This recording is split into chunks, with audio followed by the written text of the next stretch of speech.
It's always super nice when the Star Citizen developers introduce something totally and completely new. Whether that be a whole new area to explore, a whole new different set of assets, or whether it be a totally brand new way of doing things with new methodology and new practices. Maybe it's everything all at once, because that is exactly what Siege of Orison is. So if you want to find out more about what Siege of Orison has to offer for you, its pitfalls and its upsides, the things I like and the things I don't, stay tuned to find out more.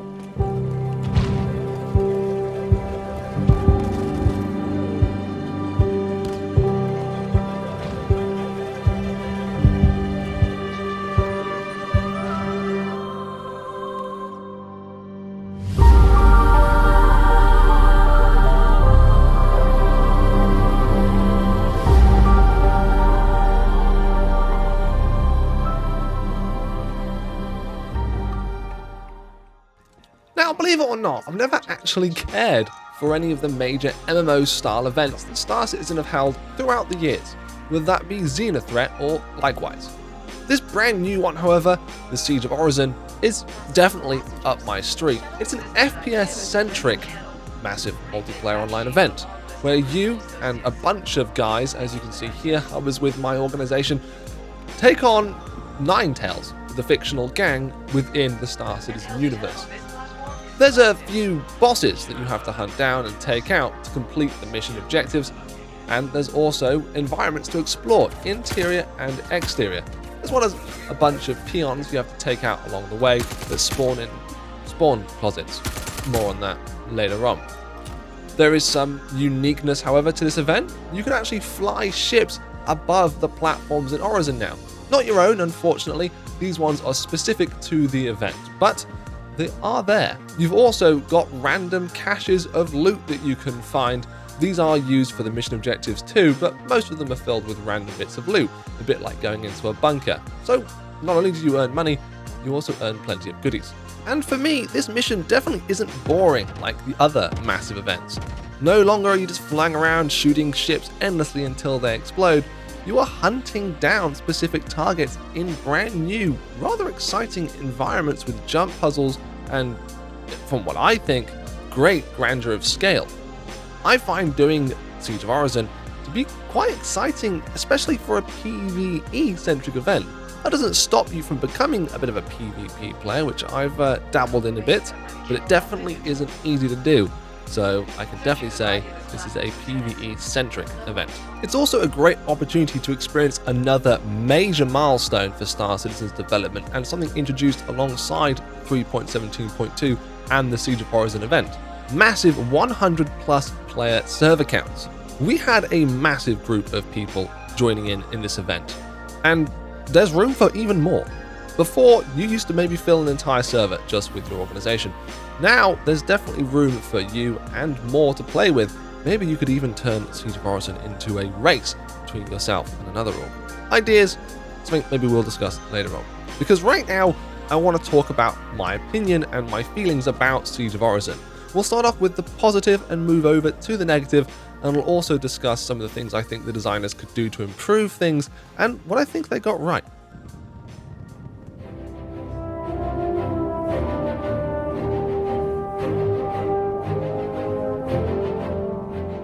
So like I said, starting with the good, Siege of Orison is not like anything else I've ever done. There's definitely aspects of it that we've seen before. It's definitely an accumulation of all the things SIG have been working on when it comes to live events for the past 3 or 4 years. You have FPS mechanics just like you did in Xenothreat when it came to finding a way around derelict ships. But on a grand scale, you're exploring an entire city almost, with different train paths that take you to and from different locations. The area, although not made up of entirely new assets, is definitely refreshing compared to, well, Orison itself and pretty much any other planet or location, thanks to the very generous use of debris, trees, falling over carts and exploding boxes. There's lots of things that make this environment feel new, and in my opinion, as a game, it's a very well gamified environment. Okay, I do think that SIG have smashed out the park with this environment, especially when it comes to an FPS-centric PvP, PvE location. And thanks to markers, whether it be from friends or mission markers, it's easy to know where you've got to go and when. Did I mention that it was huge? Yeah, the environment is massive and it will fit 100 plus people in, no problem, which, like I mentioned just previously, is a fantastic thing about 3.17.2, and is hopefully something that we'll see even more of, maybe even more players 200 plus in the future. 4.0, Pyro, who knows? The possibilities, thanks to Siege of Orison, are seemingly endless. Another major aspect of the environment and mission design overall that I really enjoyed was the communicative bringing together of lots of people. It's a mission which you can do solo, but it's definitely a mission you shouldn't do solo. It's a mission built for a team, for an assault team. If you experience it like how I experienced it, or by watching the future video coming all about it, then you can, I think, get what you're meant to get out of it. You're meant to get a military-esque sort of siege. You're meant to be battling out against an army with your own army. That's what I get from it. That's the intention I feel like the designers may have intended. Now, there's definitely ways around it, and you can definitely speed through things, and we'll get onto that a little bit later on. Next, let's talk about, well, the mission. The mission is not particularly complex, but its simplicity does keep things easy to understand and easy to follow. And I think it goes to tell what the future of Star Citizen FPS missions could be, especially when it comes to multi-linear, massive, out-of-this-world sort of missions that don't take place just in a bunker or outside of a Covalex shipping hub. And although the logic and seeming story behind the mission might not be the most compelling or believable, I still think the characters, especially the Nine-Tail bosses, are quite exciting. I don't want to spoil it in this video, but you should definitely play it for yourself if you haven't already, and experience the voice lines and experience the sort of things these characters believe and feel.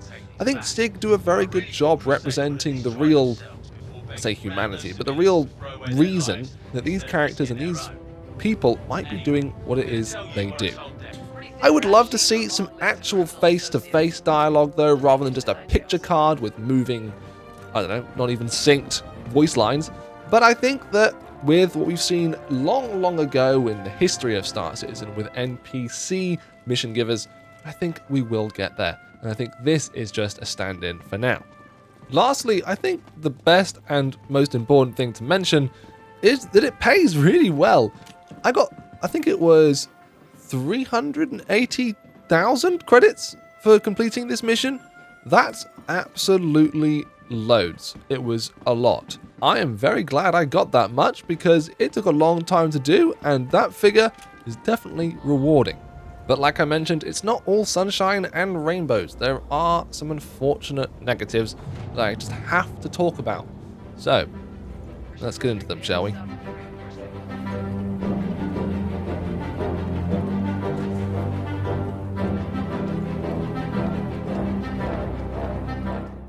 A bit like drinking this bottle, because I need to for my thirst and hunger, the mission can be repetitive and boring.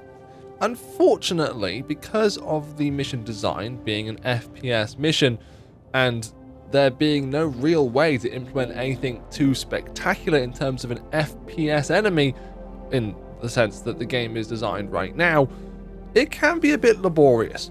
I don't think I will play Siege of Orison from start to finish anyway again, since I've completed it once already. I just don't think it has that much replayability.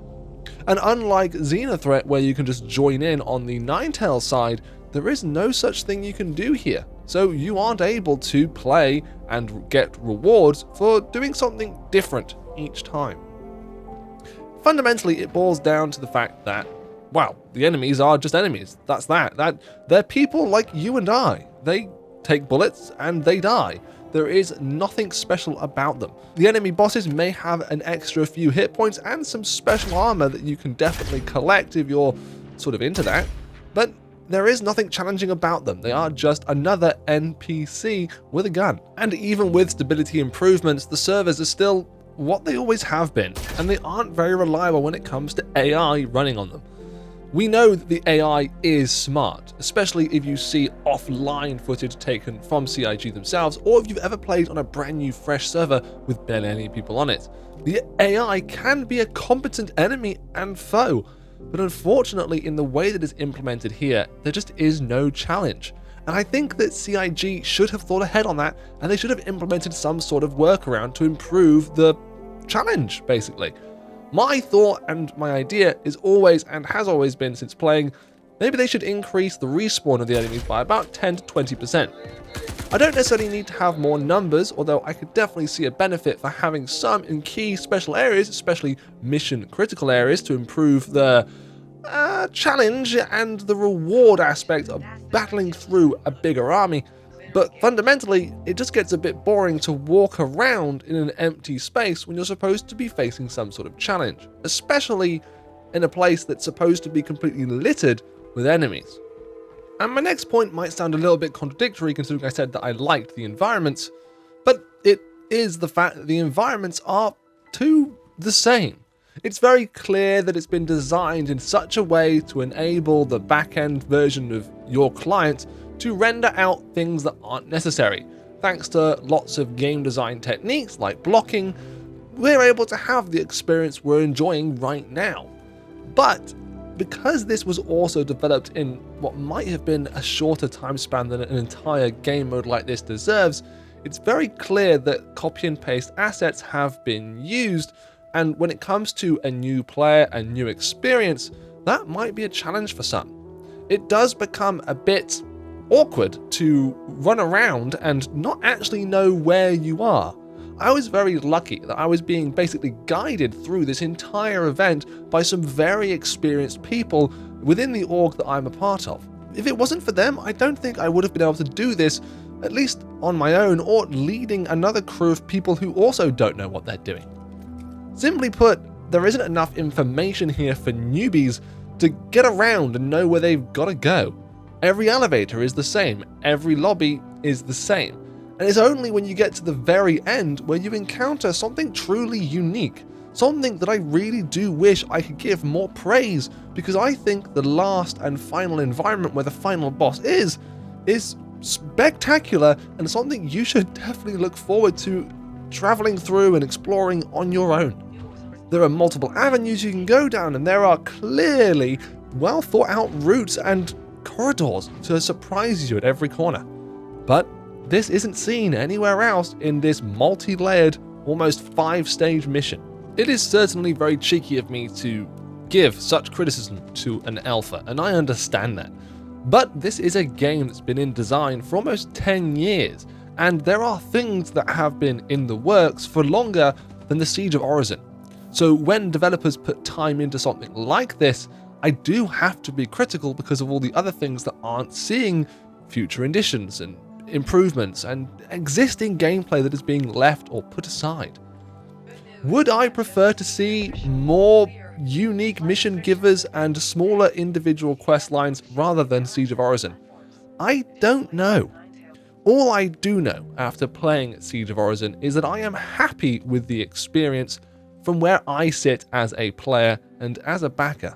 I can't say the same for everyone, and I definitely do wish there were more things to do for Ninetales, for example, so that I could have some PvP incentive whilst playing Siege of Orison. But I'm also, on the other hand, worried that this is a very repetitive cycle.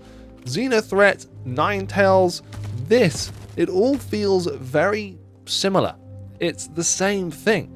I am hoping that is simply because it is alpha and not because that's the final rendition of what we're expecting to go through and experience in terms of raids or hard endgame content for the persistent universe. I'm a much bigger fan of the solo, maybe small crew PvE adventure that Starcitizen provides. It's one of the reasons why I'm more excited for Squadron 42 right now than I am for more features for the persistent universe. But I still want this game to be a massive multiplayer experience, and I think the devs do too. I've seen some really fun things on ISC when it comes to race karts and racing tracks. Those are the sort of fun little small mini games I would love to see, maybe even more than these big ones, because at the end of the day, walking around an environment and shooting someone has never changed. It's always been the same, and I guess that's my problem with this event overall. Xenothreat at least introduced an Idris. That was something new, and the challenge of fighting that, although buggy thanks to servers, was a new challenge. Walking around an environment and shooting an NPC is not a new challenge, and I really hope that the CIG developers, and especially the game designers who are in charge of providing feedback or taking on feedback from this event, do listen to what I have to say, and maybe they do implement something more challenging. I know we're not expecting to see mech suits until Squadron 42, but wouldn't it be awesome if the final boss was walking around in an exosuit and you had to use railguns and grenade launchers to knock him down and take him out? That would be incredible. Or maybe you had anti-personnel machine guns attached to the building, snipers and enemies with grenade launchers, or anti-vehicle weapons. That would be a lot of fun too. All of that, I'm sure, will come in the future. And frankly, I think that's enough from me on this topic. If you want to see more or hear more, then hold on tight for a video coming out later. I don't know when, but it'll be at some point in a couple days or a week, and it'll be the entirety of my time playing Siege of Origin. So it'll be quite a long video if you look forward to that one. I thank you guys so much for being here. I really appreciate your time and the effort you put in to watching this. Make sure you hit that subscribe button if you liked what I had to say. Make sure you hit that notification bell as well. I don't make videos as often as I used to because I'm a busy little boy now, but I do stream as often as I can over at twitch.tv/Steweymyster, so go check me out there. Have a wonderful day, and I'll see you guys next time.